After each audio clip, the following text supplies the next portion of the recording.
Welcome to the Screw Ups. To this day. To this day. I don't know, my mind, I don't know what it was. I don't know if my mind's like, yep, I did 13.1. I did this before. And then all of a sudden, my knee started hurting. No, for me, it was in 13. It was once I crossed 13, it wasn't my mind. I wasn't tired. It was the cramp. I got a cramp on my left leg. Yeah. The one that I told you about the day before. And then it went to the right leg. And then both of them were cramping. And then I started skimping across. The 13.1? Well, after that. And then I stopped. I walked for 30 seconds. I felt like I wanted to let it cool down for a little bit. And then I went again. I want to say for a little while. And then the cramp stopped. It stopped me the way that, remember that day I told you to pick me up? Mm-hmm. It stopped me like that. And I'm like, oh, hell no. I'm going to keep going. I'm not going to stop. And that lady that saw me at the end, she was like, oh, we were kind of going back and forth. Since mile 13, she was next to me, but she was walking the whole time. I was running and walking, and she was walking at one pace, and I couldn't get rid of her. And she was always walking. And she was always ahead of me. And then this stupid guy, I don't want to call him stupid, but he had a suit and tie on. Yeah, I saw him him. And his little crew, they were walking and running, but they weren't hurt. I think he went back to run it again. What do you mean? I feel like I seen him so many times during the race. Well, I saw him in the beginning. Yeah. Before I saw you, I saw him at mile 6. In mile 6, when I saw you and then you passed me up, I want to say an hour later, the pacer for the 4 hours and 25 minutes passed me up. And then I never saw the pacer for the 5:21. For the 5 hours and 21. I seen the pacer for the 5:05. Yeah. It was an old lady. Yeah. It was an old lady, and I tried to catch up to her, and I couldn't, man. But she was going at a good pace, and then my cramps were killing me. And so I kept looking back, not because I'm like, oh, I don't want to be the last guy here. I kept looking back because I'm like, where's that stupid pacer, the 5:25 one, the one that you said, oh, that's the last pacer. Yeah. And I never seen him. And I never stopped and went into a now house or anything. I don't know. I don't know when they passed me up. When did you stop running? You said what mile was it when you stopped? How many miles did you run completely through? 13. 13 miles. Yeah, 13. And then I stopped, I want to say 30 seconds. Not because I was tired, but because of my cramp. And then I started again. But once your cramps come in, Yeah. You can't get rid of them. And then I would stop at mile 15 to stretch. And then I saw people doing it. That kind of made me feel comfortable when people were stopping to stretch. Man, dude, I was so tempted. Did you see pills on the ground? Yeah, there's so many pills I saw. And so I'm like, what the heck are these pills? Yeah. And I was so tempted. I'm like, what if this is an Advil? They were in the baggies and all that. Yeah, I'm like, no, because what if I take this and it's it's like drugs. Yeah, no, I was. So we completed 26.2 miles, which is a big accomplishment for us because in our training, the most I ran was 11 miles. And even then, I didn't really run them because I stopped at mile 8, mile 9 sometimes. And then what's the most you ran? In training? Yeah. 10 miles. Yeah. That was the same day as mile 11. Yeah. And your knee was messed up. My knee messed up on the 10th mile of my training. But I'm telling you, when I ran this, my mindset before, I remember listening to the motivational video. My dog. Listened to a motivational video right before the start. And I think you said it. I didn't feel, maybe because it was downhill, the 3 miles or 4 miles just kind of went like that. They did. For me. And maybe because you're in a big group as well. So that adrenaline as well. When I passed you up, I felt, I'm telling you, the first 13 miles, I was on cloud 9. I felt so good, energized my body. Everything was going well. And I remember after mile 13, where the half marathon started, then turning on the corner, there was a left turn. Mm-hmm. That's where my knee started to hurt. And I started to holy crap. And then mile 14 started coming up. But I tried to push through it. And that's when I was still running. But at mile 19, I stopped running because I saw there was a lady, she has to be my age. She was walking, but while I was running and walking, we were just doing the same pace. So in my mind, I'm like, the heck, this is not doing nothing for me. Yeah, there's a discouragement because again, I had like I want to say she was like in her 70s. She was walking at a certain pace, and I would run, walk, and she was still in front of me. Run, walk, and I would try to gain into her, and then I finally gained to her, and I passed her. And as soon as I passed her, I got the cramp again. I started walking. She passed me up by a lot again, and I'm like, then why the hell am I running? If I'm just gonna, But then I started thinking like, well, this is not a race, Juan. Like, you're not trying to beat her. You're trying to beat yourself and just trying to get there on your time. And if I would have like sincerely just stopped running and just started walking, I would have never made it on time. Yeah. And then mile 23, there was a guy and a lady, and they were walking. Obviously, they didn't know each other, but they just kind of like teamed up. That's what kind of like you do.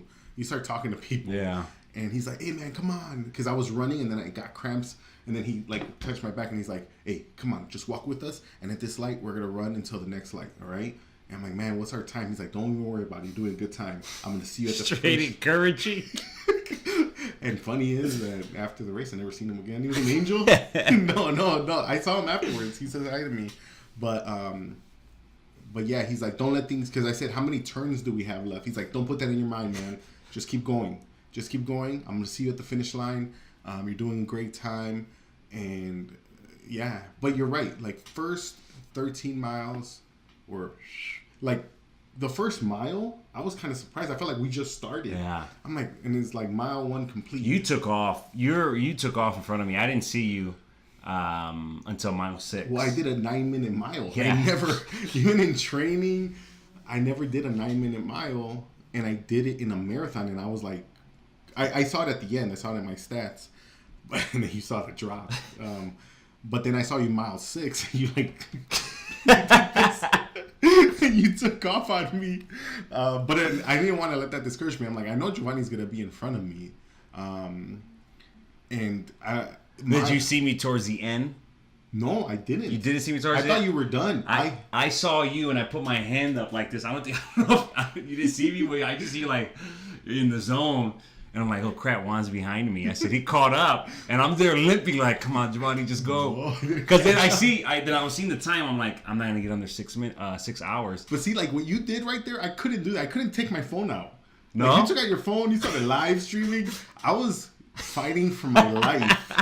I couldn't. I didn't want to listen to certain songs anymore. I was like, yeah, dude. After like mile 14 or 15, I said, because it started replaying over. I said, F the songs. There's really no point for songs. Yeah, anymore. no songs were like motivating me. Meek Mill, the intro. I was like, screw this guy. He doesn't know what this feels like. The first like he went to jail, and I'm over here saying he doesn't know what this feels like. The first 9-10 miles, music was my motivation going. Yeah. After that, it's like screw the music. I this guy was running with 2 women, and he looked back at me because I was not yelling, but I was saying it loud. I was like, hustle, hustle, hustle hard, and he was just like, huh, what is this guy doing? But I was just letting the music kind of like get to me. But yeah, no, mile 6 though, after you saw me, it was before you saw me. That was like one of the worst miles though. Even though it was all uphill. Yeah. And the whole time I'm thinking, this is false advertisement. They said it was all going to be downhill. And no, it was a whole hill. That killed me because on mile 4 or 5, I started kind of my knee and I started feeling tired. I'm like, you got to be kidding me. Yeah, and the thing is this, it's not that you're feeling going uphill. Yeah. You can see the racers in front of you. You can see that it's a hill. Uh-huh. And then at the top of the hill, there was a guy with a sign that said, you made this hill your bitch. Yeah. And I was like, no, it made me one. Because I was like hurting. That was one of my favorite things. Though. There was like a mile, I don't know if it was mile 9, all the signs that were set out. Yeah. You had those kids in swimming trunks or swimming things. Oh, yeah. It was like a Christmas theme. Yeah, they were like, we thought this was a swimming meet. Yeah. People have like themes. Yeah, so that was encouraged. That mile 9 was kind of my favorite. I was on adrenaline right there, mile 9, then mile 10. Then before the mile 13, there was an uphill, going down an uphill. But overall, man, I was looking at my times yesterday, and I told myself last night, I says, I'm going to do this again, but I'm going to get under 5 hours. My knee and my foot, I'm going to get this checked out. Mm-hmm. But I told myself, I know I'm not a 6 hour. I know I can do 10:30 per mile through the whole thing. Mm-hmm. But it was good finishing. That was one of the best. Like you said, there was 2 guys. He said the same thing. I said, man, there's like, come on. I'm like, I want to get there before 6 hours. Hey, don't worry about time. You're going to get there. Yeah. Just go. We'll see you there. I was like, encouraging. But because they're in the same boat as Yeah. us, and they know at a certain point, you have to stop thinking about making a time and just making it, you know? And I don't know. All I think about is we didn't have as much time to train that we wanted to put into it. We didn't, we had so many barriers coming our way. We have jobs, we have lives. And then we just said, well, we're going to freaking do it. I spoke to my dad yesterday and he told me, he's like, yeah, well, if you want to do one more, because I told him, at least in my life, and I'm not saying that I'm capping myself to it, but at least in my life, I want to do 3 marathons. I'm already at 2. I want to do one more, just so I can say I did 3. He's like, well, then next time, don't take a year break. He's like, just jump back into it. Yeah. He's like, because if you take another year break, you're another year older. And he said, you know, because I told him that there was like 80-year-olds doing it, and they were ahead of me. They were passing me up like nothing. And he said, because they're dedicated to this. They don't have nothing else that they do. They do this. So he said, do it, but now do all the research that you need. He said, there's a reason why you've got cramps. Look up why you got cramps so that you don't get them next time. Because the cramps stopped me my first marathon, and they stopped me this marathon, my time-wise. Like, if I would have kept my pace, I would have finished at 4:25. It was when I saw you and then the cramps, like, I just started losing time, like, by a lot.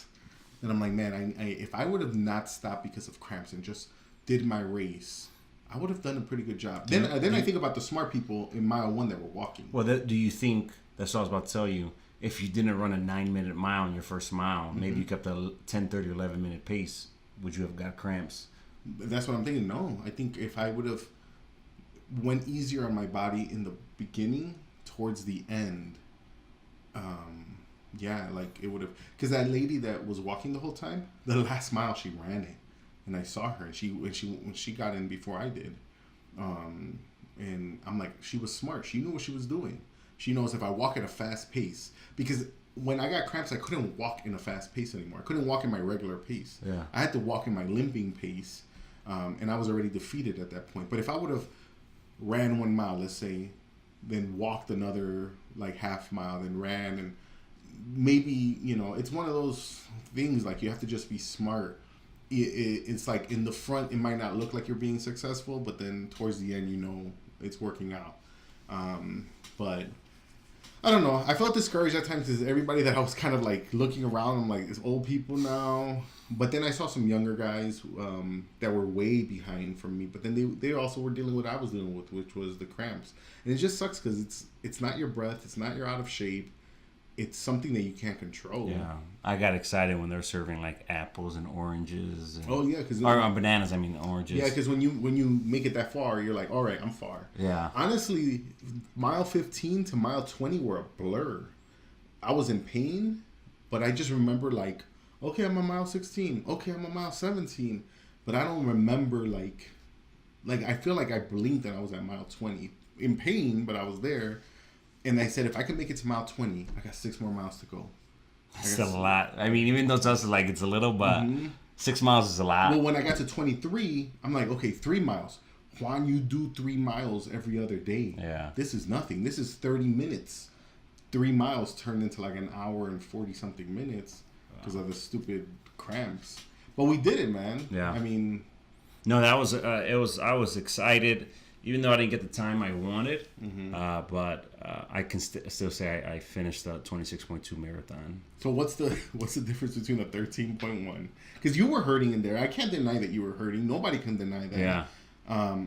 But from a 13.1 to a 26.2, what are some things that you like took away from it that are different? Different was the beginning was the pacing myself, because the 13.1s I ran, I wanted to get a time. I wanted to beat people. And in this one, I went into the longer one.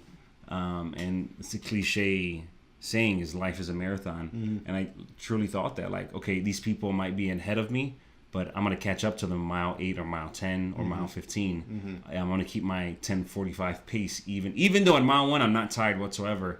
But at mile 13 I wasn't tired either. I felt good. And that was the difference, because the half marathons I ran last year, I was dead at mile 12 and 13. Like I was tired because I was running like a 10, 15 mile or 10-minute mile. Yeah. But this one I just went in trying to pace myself, and I went with a different mindset as well. Screw the time, even though we're pushing close to 6 hours and I wanted to get there. This one I says I just want to complete the test, and I wasn't gonna quit, even though like at mile 19, 18 I had like I was getting a little choked up because I'm like I'm really in pain and this is hurting a lot. But was there ever a time that you were like, I should just stop? I thought about it, like you see, but then I told myself, I'm not a punk, man. I says I told people I'm gonna finish. I want to finish this. But I thought about it, like, man, I can stop right here at mile 20 or mile 19. But overall, I was excited. It was good. I felt energized, and during mile 20, 19, I was like, I don't know why the hell I signed up for this. I'm not ever doing one ever again. But now sitting here, I want to do one again. Once I heal up, I would love to do another full marathon, and my goal is to get under 5 hours. I know I can get under 5 hours. Yeah, I mean that's same here. Like mile 19, I'm like, I'll never do this again. Yeah. The fact that I did one, I should get my props for that. And then I'm doing 2. I can quit right now. I remember I said that at mile 20, I can quit right now, and I should still feel like I accomplished something big. And then I'm like, what the hell am I thinking about? This is not me. Yeah. How, like, I would feel like I would regress as a person that in Chicago I can finish one. And now that I'm here and I've been to the show and I know the feeling that I'm going to quit. No, I'm going to keep going. And there was times that I was shaking my head because I'm like, there's no way I'm going to finish. These cramps are really bad. I would feel the back of my leg. They were like hard like rocks. And I was in pain. But I'm like, I don't care. There was times that I ran in pain, and until I was like unable to move anymore, like really in pain, I was frozen. I would stop then, but it pushes you in a place that you never thought that you can get pushed. You got to dig deep down inside. Yeah, and it really gives me like respect for people like David Goggins that does an ultra marathon. That I'm like, this guy does 200 miles. I'm doing 26.2. And then in my mind, I kept saying, in an hour, I won't be doing this. In an hour and a half, I won't be doing this or whatever. Like when I was in mile 25, I'm like, Juan, in an hour, you will be sitting somewhere. You'll be holding a medal. You'll be seeing your son. But it's just something about overcoming that mindset. Because I don't want to say I really contemplated quitting, but I kind of did. And I got really down on myself because I did tell people I'm going to finish. And the power of that, I don't know. It's not that you want to please people, but you just want to be a man of like your word. Somehow they like keep you accountable when you say that. And I felt that. I felt that. And then that's why I was digging deep down inside and I was comparing this running like to my life. Like, Giovanni, don't give up. Pace yourself. It's hurting. It's painful. But just cross the finish line. Life is a marathon. You're gonna have obstacles. You're gonna feel pain. You're gonna cry. But just run through it. I mean, all these motivational videos that I would see on YouTube and the whole David Goggins and all that was coming to my mind, and I just kept running and running and running. And passing that finish line was the best feeling you get. I was like embarrassing, but I didn't care. I yelled at you. I'm like, dude, you finished the whole. We finished the whole marathon or something. I don't know what I told you, but I'm like, we finished. We're done. And I just thought was like, I don't have to run again ever in my life. And then from that hour, 24 hours later, I'm telling my dad I'm going to do a third one. Yeah. I mean, this pain, I'm pain right now. We're sore. Yeah, we're walking like old men. Yeah. I posted a video of us walking. Everybody keeps replying like, oh, we're dead. You guys are looking like you're in pain. I'm like, no, we really are in pain. Yeah, I know. Like, it's not exaggerated. It's painful. Like, but I think this is something that I want to do, and if at least once every 2 months. And I was trying to do it. I didn't do it in December or January, but heal up and see if I can find a 5K or 10K next. Because I know if I completed 26 miles, I can do 10 miles or 8 miles. Yeah, like now I'm like, all right, let's get into looking for 10Ks. Let's look into doing those things so I can get myself, because if you're constantly signing up for things like this, then you're always kind of like marathon ready, because we weren't marathon ready. No, you're in great shape. I'm not as in good shape as you, but we both were. We were hitting walls. and we talked about, and I said, man, only if I got like in my early 20s I started running. But I think you said something good. It's like my mindset wasn't kind of there. My mindset now from 21 or 22 to 30 is totally different. And now how I compare my running to my life. And first of all, this is so therapeutic for me. And then I just say, man, if I can conquer 26.2 miles, if I can go through that pain, that hell, then I can do this for this job, or I can do this through that. I remember that some of our pastors in our church in Chicago, they were going to the Chicago Marathon, and I remember saying, I'll never do a marathon. I was like in really good shape at the time. I was doing P90X, and I felt like I was at the prime of my shape. So I said, I don't need to do those things to feel validated. And I still don't need to do them to feel validated. But man, the feeling that you get, the pain you're in, all right, you can't describe it. But you can also describe, like not everybody got a medal that we got. You know what I mean? Like I had to think about that. Like we accomplished something that we didn't have to. Nobody was holding a gun to our head. Nobody said, if you don't do this, X, Y, and Z is going to happen to you. We wanted to do this. We're not trying to go to the Olympics. We're not trying to become professional athletes at something. We just do it to overcome ourselves. And I just think of I always think about leaving like a legacy that at least people can say is this, and it's undeniable. My son can look at me and say, hey, my dad did something he didn't have to do. And he pushed through.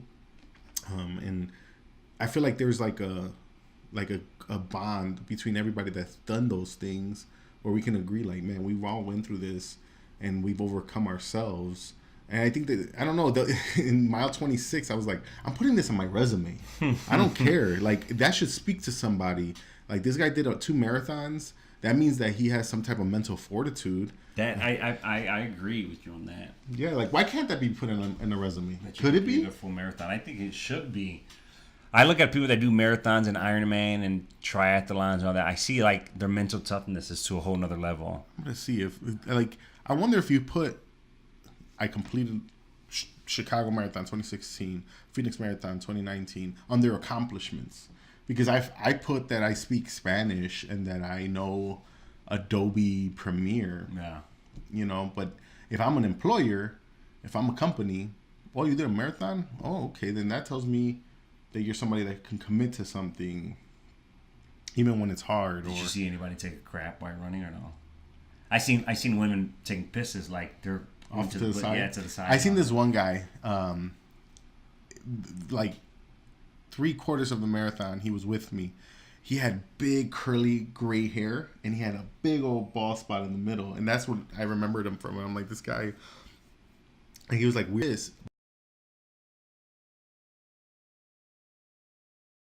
But I'm like, you're not even trying to hide. Like, he just went off to the side a little bit, and then he jumped back on. But I'm like, dude, like, you didn't even attempt. I didn't hide to go either. behind any. You didn't. It was that first mile where it's kind of dark and everybody's on that road.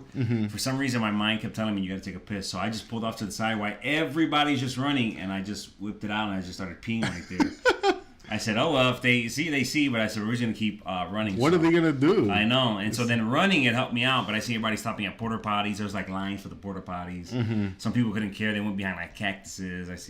Or cactus and all that. Yeah. Oh, yeah. You could put it. Putting a marathon in your resume. Yeah, you can put a marathon in your resume. Yeah. I mean, I don't know. Is that a douchebag thing? I don't think so. Like, hey, man, I run marathons. You could put it under personal accomplishments. I think that should be a goal for like everyone. So people probably listening like, you're crazy. I'm not gonna run. I don't even run a mile. I think that should be a goal though, to run a mile or 2 miles. Yeah. In your lifetime. Well, your cousin Nick, he I posted on Instagram when we finished, and he's like, man, you're an inspiration to all, or something like that. He put, and I just thought to myself, like, am I really though? Like, am I really posting this so that people can see that I did it, or am I posting this so that I can kind of show them that they can do it? And I had to like be genuine with myself, because I can be a douchebag within myself and just say, no, I want people to see that I can do something. But it was kind of like a 50-50. I wanted people to see that I can finish something, because I know that I'm not like the prime example of somebody that looks like the marathon runner. And so then it should encourage somebody to want to go and do it. Yeah. You know? And I'm thinking about everybody that kind of like reaches out to us. And I think that even a person to go out of their way and comment under a picture of a marathon, like, I don't know if it's because there's like maybe a hint in them where it's like, I'm curious. I would like to be able to do this, you know, and I think that they can. Yeah, I think why not? I mean, what's the worst that can happen? You will stop. And then walk it. The fact that you enter into it, there's already respect on that end. The fact that you went and got on a bus, took you to the top of a mountain, and you did 2 miles and walked out, you know? Like, I think about the dean that I was under in Chicago. He went in, he didn't train, but he was also in great shape. He was in the military, and he stopped at mile 15. And he just said, I can't do it. I can't do it. My body's breaking down, and he knew that he was going to pass out.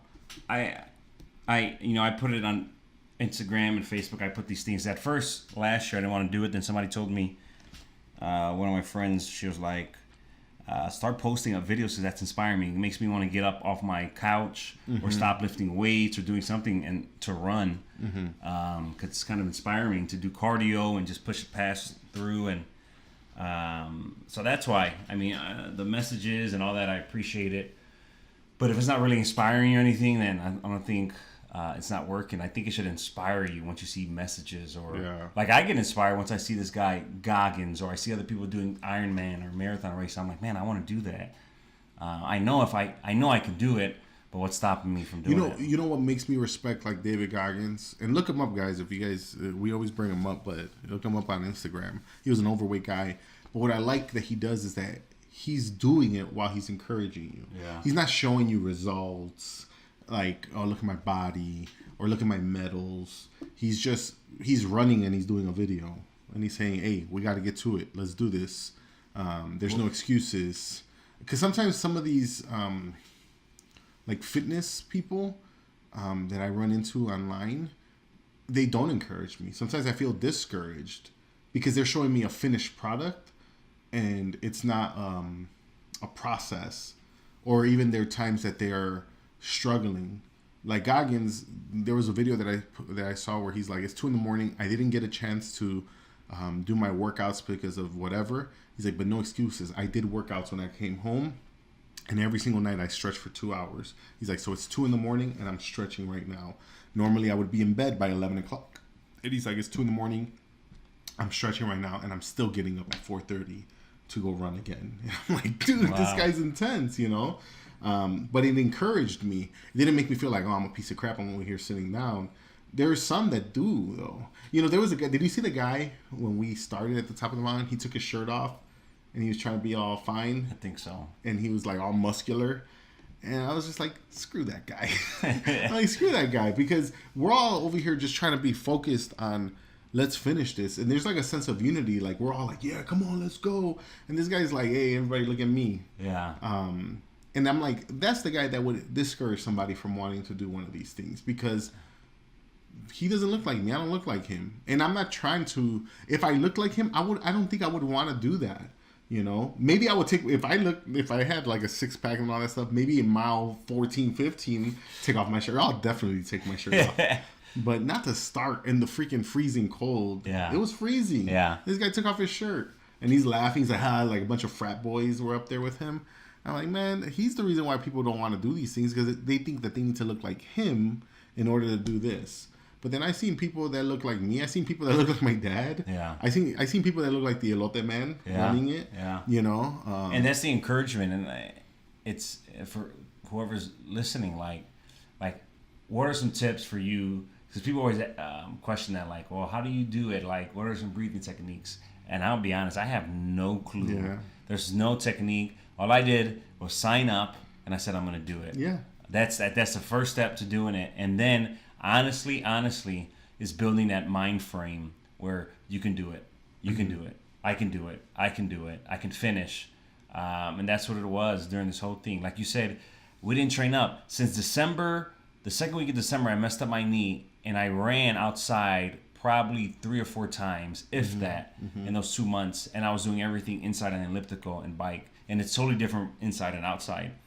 But what I was doing while on the elliptical and bike, I was just building up my mind like, okay, Giovanni, you did 2 hours of cardio. Okay, you did 2.5 hours of cardio. That means you can do this on the street or on a marathon. So I for me, it's like building up your mind frame to a place where no one can tell you you can't do it. Yeah, Joe Rogan, he says the hardest part about working out is starting. Yeah. He's like, because when you're there, you're like, all right, I'm here. I'm doing it already.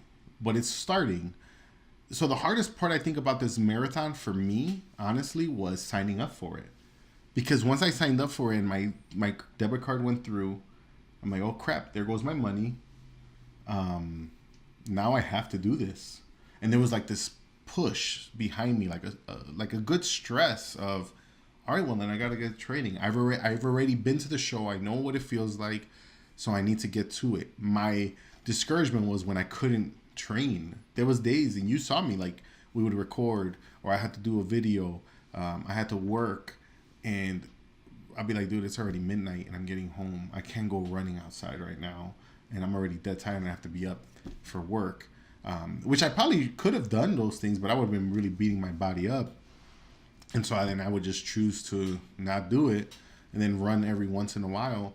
But if you put in and when you said it, you were the one that told me, because I was really thinking about opting out and like letting my bib number or whatever go into next year or something like that.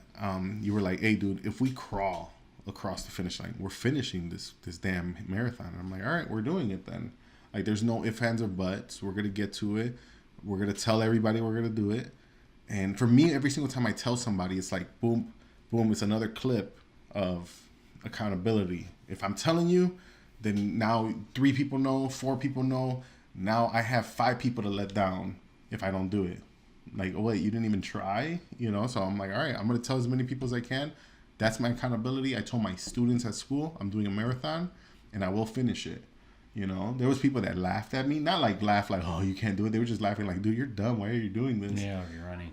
But it's just, you know, you can do anything that you really put your mind to. If you really put your mind to it, you can finish it. I'm a firm believer that if somebody that didn't train goes up to that mountain and says, I will be finishing this thing, they'll be finishing it. No matter what time, they're going to be finishing it. Yeah. What pulled me through, too, was there was that one video, motivational video, and that was replaying in my head was Will Smith.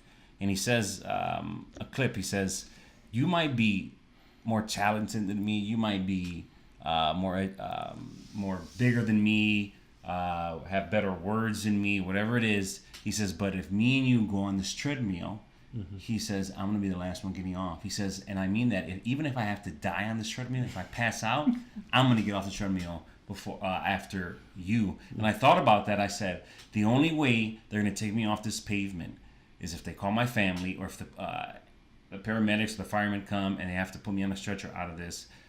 It's my legs become numb. That's the only way. And I thought about that. I was limping when I says, I'm going to finish this damn race, because it was more bigger than just the medal and that. For me, it was, this right here is the beginning of something that's going to happen in my life, where obstacles are going to come, things are going to come, whether it's starting a podcast, whether it's starting a conference, whether it's, and for me, it's like, these things are minute. These are so small, these podcasts, the conference to this marathon. If I can do this marathon, then we can do this. Then I can do this. Then I can overcome this.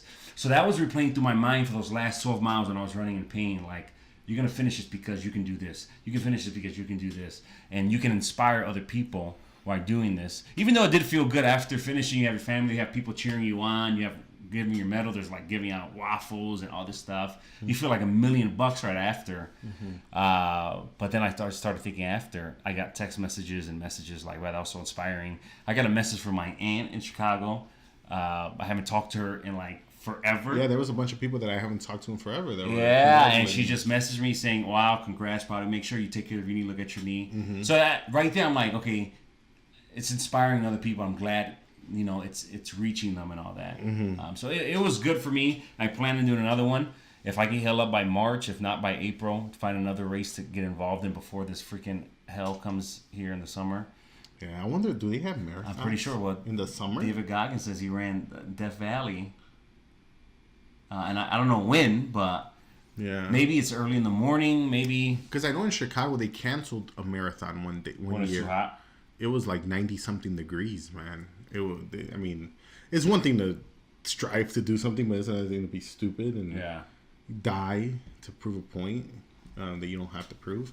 But I wanna get into doing the halves, the 10Ks, and it's just like you said, it was one of those things where it could be a small thing in the marathon, it becomes a huge thing, and like for me, I was thinking about this is the result of me moving my body for 4 hours right now. Like during the marathon, I'm moving my body for 4 hours, and given 4 hours, my body starts to show itself of like what it's really made out of.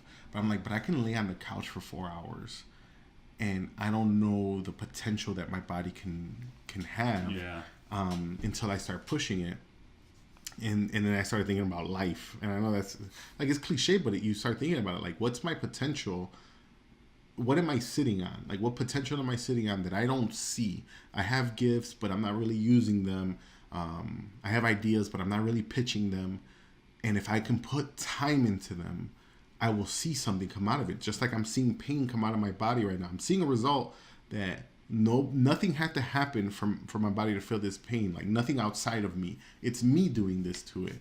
And I'm like, man, if I can just pour energy into something for some time, and give it my all, what can come out of it? And I don't know, there's just a lot of people sitting on potential. I'm sitting on potential because you do feel like $1,000,000, but then you have to wake up and you're like, oh, I have to go back to work. But you're like this champion that goes back to work, and I'm like, well, how many CEOs are going back to work every single day? Potential CEOs or potential inventors or potential whatever billion-dollar ideas are just going back to work. And that's where I feel like a lot of people feel that this dissatisfaction, because they probably have something that they don't even know that they have, but they feel like my job sucks, my life sucks. But it's because maybe subconsciously, like in themselves, they know I have this great potential, and I have to kind of settle to going back to just a normality. And I'm like, dude, I wanna feel like this all the time. I want to feel like a champion at all times and not go and waste my time somewhere. I'm not trying to say like having a job is not good or anything like that, but it kind of made me start to think like, Juan, you have to be bigger than yourself. If this can show you that, then what about in life? Like, this is a chance you took. Take your chances. Stop being scared. And all I kept thinking about was two things: run your own race, and then another thing is like, man, you went to Chicago, you ran Chicago, you came to Arizona without anything. I don't have family out here, and you ran Arizona. It's not like I conquered Arizona, but I'm like, for 5 hours in that time span, Arizona was at my mercy because I was running it, and now nobody can take that away from me. I ran somewhere. I moved somewhere and I ran there, and I got a medal in that state. And so it's just like, where am I going to go next from here? I want to go somewhere else, and I want to do more. So yeah, I want to get into those 10Ks, but I want to do another full one. I do it for a different kind of motivation. Like I do it for my son. I want him to grow up and see his dad did something outside of himself. But are you thinking about an ultra marathon ever? Man, the way my body's set up right now, I don't know if it can handle that, because I'm already in pain with my knee. If I go to the doctor, and the thing is, I don't want to go to the doctor; they're so expensive. But what's an ultra marathon again? Is it 50 or 100? I don't know. I believe it's ultra. Is it different versions of ultra marathon? An ultra marathon. What's it say? Is it distance running for 26? Oh. No, ultra marathon. It's anything longer than 26 miles. Okay. Anything longer becomes an ultra marathon. Oh, really? So we can find one for 30 miles. Yeah, and that's an ultra marathon. Then there's some that are not distances. They're times 12 hours, 24 hours, 48 hours. Like, what's the distance you can run in those times? What's 50 kilometers? I don't. Why do they use that? Look at the ultra marathons coming up in Arizona. When? They're all over. March 30th, you got a 50K. What's 50K? 31 miles. 31 miles. Yep, that's happening in Phoenix. You got one in Prescott for 57 miles. But what's the time limits? You have one for 24 hours of running, ultra marathon. Like, to run 24 hours, that seems nuts. Because it's not a distance thing. It's No, like you just got to run for 24 you hours. just don't have to die. That's it. Don't die. You're an ultra marathon runner. Wow. I feel like we're gonna do an ultra marathon, man. Yeah, look at the hours. Some people finish ultra marathon in 8 hours. The 50? 31 miles. Yeah, it's 31 miles. 50K. 8 hours, 15 minutes. 7 hours and 46 minutes. If on Sunday or on Saturday, when you finish the 26.2, they said you have 4 miles to go. Oh, I know I could do 31 miles. Yeah, after that I would have done. Yeah, I would have done 4 more. 4 more. But to label me an ultra marathon runner, I would have did 4 more. I would have done it, and then you don't have the 6-hour time period. No, you can do it. Yeah, heck yeah, I would have done it. I would have been in crazier pain. I feel. Yeah. I think at the end of those marathons, they need to have EMTs on site. Yeah, no, you're right, they do. But 100 kilometers, that's 60 miles. Wow. Yeah, there's ones in the summer. Here? Mm-hmm. Oh, heck no. Those guys are... All right, there's a 100 kilometer one, 62.1 miles. That's the 100? 100K. Wow. Do that one, That's man. the next one, man. 31 miles. Here in Arizona? What month? June? This is, there's one March 30th. I know we got an event. I think there's an event happening for Danny March 30th. It's called the Crown King Scramble. A point-from-point 50-kilometer trail run on the Jeep and Forest dirt roads from the desert to the pines of Prescott. So it's downhill. You're running on sand? You're saying on dirt? Yeah. Dude. We would... I was complaining about an uneven sidewalk. Wait, I think this is all... Oh, it's so you start... On top of a mountain again. But it's all uphill. It's all uphill? Yeah. The whole thing is uphill? See, look, if that's the start and is going towards Prescott is going up north, is going uphill. What the heck? Who's doing these? Yeah, look, you start at 1,000 feet and you're going all the way close to 6,000. Dang. This just made my marathon feel like I did nothing. I guess. I don't know, but... A whole uphill battle. We're going to do an ultra marathon, guys. Ultra marathon. That would be great. I don't know what the hell's... What do you get outside of a medal? Do they pay your rent for a year? What have they said? They'll pay your rent for a year. Yeah? I'll do 100 miles. You think you could do 100 miles on that day, on Saturday? No, I don't think I'd do 100 miles. I think I would. You would see my muscle come out of my leg. Yeah, and I don't think it's possible. Yeah. So well, that guy David Goggins did it. I don't know how he did it, dude. He has to be some type of superhero or something. You guys have to look him up. Yeah. But yeah, so that's the next thing I would see. I think I would rather do one more full marathon and then get into ultra marathon right after that. Mm-hmm. It'll have to just be like back to back. We can't be resting. We can't you can't do that. I'm not running at this time. No, we're running all the time. And I want to encourage people too to get off their butts and do it too. Mm-hmm. Like, well, I have friends that finish marathons in 3 hours, and I'm like, more power to you. I want to be there. Yeah. You know, I finished this marathon 5 minutes later than my last marathon. And it was kind of like a blow because I wanted to finish. I wanted to beat my time with little training. Yeah. I just thought I would do it mentally. But I had to be smarter next time. I ran this marathon 30 pounds heavier than I was in Chicago when I ran my first one. So, you know, it's just being smart and preparing. But yeah, man. Well, we did it. We talked about it on this podcast when we first signed up to it. And then We're here. We're alive. Anything's possible. Yeah, man. You could do it.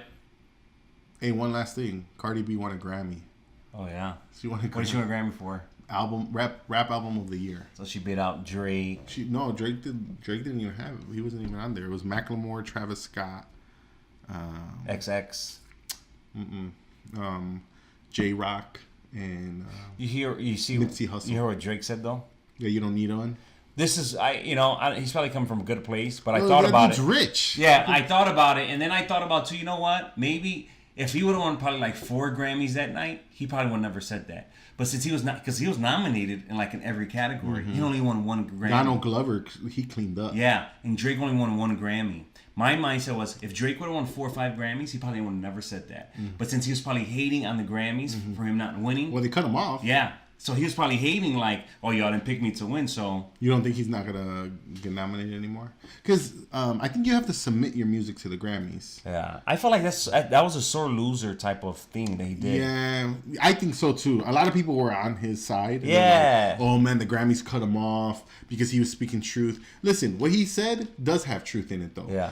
The Grammys, they don't have a pulse in the streets. They don't know what people like. You win. You're winning automatically. You have a Yeah, record like- label. You're making millions of dollars. Yeah, like honestly, 6ix9ine could have won Grammys. Yeah. Because 6ix9ine had a big fan base. He's a snitch now though, but he didn't need one to validate what he was doing. Like they can't tell you if you're popping. Like just go to the. I think about that scripture where Paul's like, the people are what's it called? The proof of my my apostleship. It's like you don't need somebody to crown you a pastor. Yeah. Like look who you have, people already that made you into a pastor. And I feel like that for music for some reason, like It's the same thing. I yeah, believe because as soon as Kanye started talking about the Grammys, he no longer got nominated for one. And say what you want about the guy, but he's come out with music that you're like, for sure this needs to be a Grammy award winning song or album, and he has never been nominated again. But I don't think he's submitted his music anymore because he said that they're just, it's about sales, man. It's about what's making them, what's making them money eventually. Like Cardi B, that album was good though, but Nipsey Hussle, I heard that his album was really good, and nobody can like really, I don't know, Cardi B did good, but people started coming at Nicki Minaj because Nicki Minaj hasn't won a Grammy. Oh, she hasn't won. No, and Cardi B is the first female ever to win in that category, best rap album. Because Lauryn Hill did it, but she did it with the Fugees. Lauryn Hill cleaned up on the Grammys one year, 99 or something, 98. But for Cardi to come in, I mean, think about, man. Like we just talked about, doing something that like this girl. And not to knock what she's done, and there's people that have to do stuff to make ends meet, but she was a stripper that got famous off of Instagram. I remember seeing her like in 2013, 2012 or 13. I was our friends, they worked with me at our school. We would see videos of her just like kind of. She would have these ratchet videos on Instagram where she would just be talking about stuff, and we would just laugh because she was funny. And then she started rapping. I'm like, oh, of course she'll be rapping. Like, of course, everybody makes music all of a sudden from Instagram. But now you can never take it away from her. No. Now when you mention her, you have to say Grammy Award winning Cardi B. I remember that's what Lil Wayne said. He said, you can talk all the crap you want about me. I smoke weed, I do this, but you have to say Grammy Award winning Lil Wayne. Mm-hmm. And like, yo, you got to put that respect. Yeah. No, she worked hard and all that, and that when I saw him, like she deserved it because she worked. And the reason I love kind of Cardi B is because she's real. She's real, and she's not a gimmick. No, nobody's making her like she's not the smartest girl. No, her vocabulary is not the biggest, but that's why people love her. Yeah, exactly. And nobody's trying to use she doesn't let herself become used from that. Like she's a spokesperson for ghetto-ness or no. I still look at her. I do look at her as like she's a classy girl. I know that it's probably like not a popular thing, but I'm like she's a classy girl because she's true to herself and she's really honest about the things that she does. like Nicki Minaj, I don't really see that in No, her. because they don't. It's more now Hollywood. It's more of like what's gonna get me more sales. But Cardi B on there, she be posting stuff not even like great pictures or great videos or spelling words wrong. And she talks about stuff just like us. Yeah. About things we don't know. Uh-huh. She spoke about the shutdown. She had no clue about it, but she still spoke about it. And we're about to get shut down again Friday. Yeah, I think. But I give it up for her. Drake, I'm glad he didn't win. I like Childish Gambino. Yeah, he cleaned up. He wasn't even there. No, because they're protesting or something. I don't know if they were protesting. I know they protested in the 90s because they wouldn't air on live TV Best Rap Album. They wouldn't do that. Oh, really? Mm-hmm. And this is the first time in history that a rap song won Song of the Year. Really? Yeah. What was the rap song? It Drake? it was Childish Gambino's. Childish, yeah. He won for This Is America, that and the music video. But yeah, man. I mean, I don't know. I feel like sometimes these things are rigged, but there's things that do make sense, and hers made sense to me. But it just goes to show you there's another thing. Like, I remember there's a scene. It was like it's on YouTube. It's VH1. What was the show that she was part of?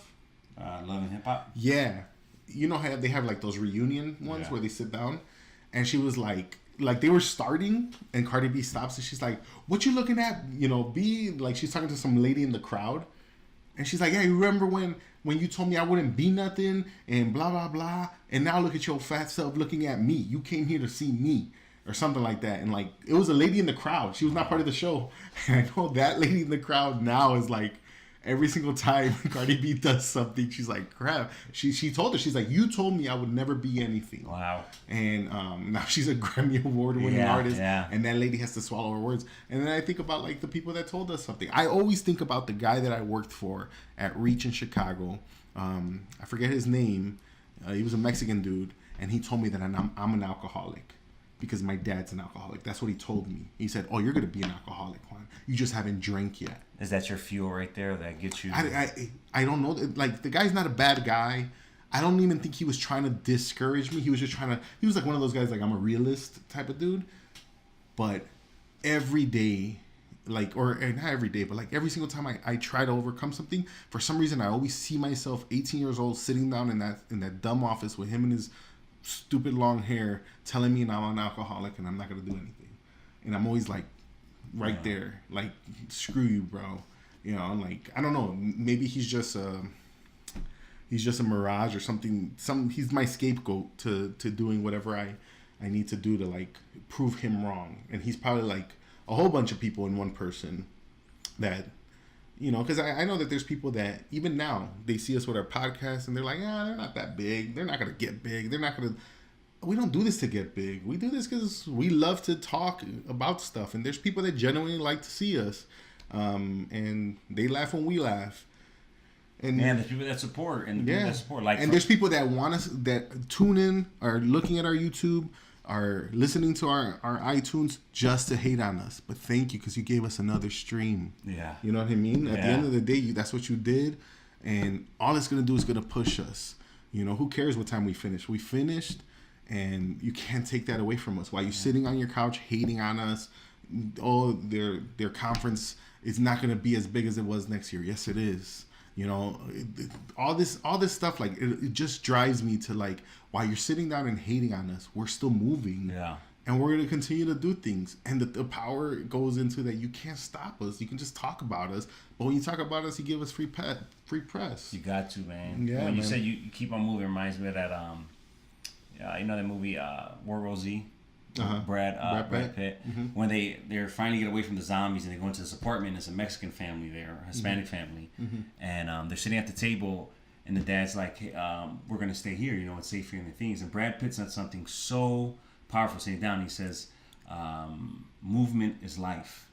He said in Spanish, movimiento es vida. He says, movement is life. He says, you gotta go. You can't stay here. And I thought about that. It's like, that's so true. You gotta just keep moving, because the moment you get complacent and stay somewhere, that you're dead. And so, doing marathons, doing conferences, doing pop-up services, doing podcasts, for me, it might not get big, it might not get anywhere, but for me, that's life. It's getting me somewhere. It's getting my mind going. And there's people that, you're right, they're hate. And I now, being 30 years old, I'm learning, because I used to use those haters now as motivation 25. Now I'm tuning them out more and more, and now I'm thinking like, well, screw them, just keep going. And all I remember is one pastor saying, when we sat down at the table, I was having breakfast, and he said, Giovanni, you never changed. It's the same Giovanni you've been when you're 21, 22. And I always remember that. Mm-hmm. And I always remember that. Even that came to my mind when I was running. I said, this is the same Giovanni, but I'm going to finish a marathon. Mm-hmm. I'm going to start a podcast, going to do a conference. But in your mind, you think I'm the same Giovanni. And people can think whatever they want to think. This is the same us, the same you. You might not have the perfect life, but movement is life. You got to keep moving. Well, this is the thing. I think about also when I chose to move out here. This is why I talked about being in Arizona and running and kind of like whatever, conquering Arizona. Is not the people that would sit down with me and say, hey, are you sure you want to move to Arizona? Not those people. Because those people, they were really caring about, like, but there was people that genuinely were like, dude, why are you moving out there? You don't have to move out there. You can do whatever you can do out there, you can do it here. And blah, blah, blah. And what if it fails? Or whatever. What if you go over there and nothing works out for you? And I'm like, well, at least I could say I tried. At least I can say I did something. Like, we're so afraid to fail. Why? So that people can say, look, see, that was not God because it failed. Like, dude, but then I would be sitting in a cave for the rest of my life thinking about what, when I was deciding to move out here to Arizona, I never thought about the feeling I was having in the middle of that marathon, and the pain, in the fact that somebody might be encouraged, or if I would have let those people, I would not be able to like help out churches that need help with their media. I would not be able to, whatever, the things that I'm able to give Lincoln while he's out here, and the fact that he's growing up with his family out here, like, all because somebody said it could be easy to just stay out here and do what you do over there out here, and there's internet now, so if people really wanted to hire you, they can hire you and you can do it online. Like, no, man, but if you don't step out, the fact that you don't step out and you want to stay comfortable, like, then that's when you're, I don't know, and I know too many people that are listening to those people, and then 20 years goes by and you're still there, but you think you've accomplished because you pleased one person. Yeah. Because that one person is not saying, oh, you were in sin, or it wasn't of God, because look, I know people that try to do something and they fail. They genuinely try to do something with their lives and they fail. And I can see other people already saying, oh, well, remember what they did? Oh man, look at that. You can't, what's that famous verse that people always say? You can't fool God, or whatever. God will not be mocked. All that stuff. Like, do you think God is really in heaven going, because you sinned in 1996, watch, I got you in 2016, I'm gonna make you fail. So no, God doesn't work like that. Yeah, you know what I mean? And I don't know, man. I'm not saying like be dumb, quit your job and do, but I did and I'm a very like, I'm not impulsive. You know me as not being impulsive, but in 2017 I quit my job. I just got a promotion. It was the dumbest mistake that's in other people's eyes. That's the dumbest thing you could have done, Juan. You were making the money you've always wanted to make. You were in a good position, and you quit your job like a week after you got promoted, and then 16 days later you moved to Arizona. But I'm here, and we're live, and we're making it, and we're doing stuff. And then who knows what in 10 years will happen, And I don't know. I think about that guy, and I think about those people that are so sure about my life, but they're still trying to figure out theirs. Yeah. So we want to encourage you guys. If it's a marathon, if it's a business, if it's a class, even if it's a real estate license, and you never get into real estate, at least you went out there and did it. I think about your uncle. He said, have you ever heard of Hamburger University? He told me this when I was like 14, 15. And I said, no, I never heard. He's like, that's where McDonald's sends you to run a McDonald's. He's like, you can make fun of me, but I know how to run a McDonald's. That dude's a pastor right now. He doesn't work at McDonald's, but he has that under his belt. Yeah. We might never do anything with these medals, but they're under our belt. We might never, this podcast, it's under our belt. The conference, the pop-up services, that lady that's living in a trailer right now that's renovated, it's under our belt. Not to like pat ourselves on our back, but if we were to just listen to people and do nothing and be observant like them, things would never get done. Yeah. Yeah. So, thank you guys. I don't know if there's anything you wanted to say. No, I'm good. All right, guys. Well, we'll see you guys next time. I don't know. Do we have a guest lined up? I don't know. Right now, but Oh yeah, we might. I have to we text him. Yeah, we might get somebody really good. But all right, guys. We'll see you guys next time on the Screw Ups podcast.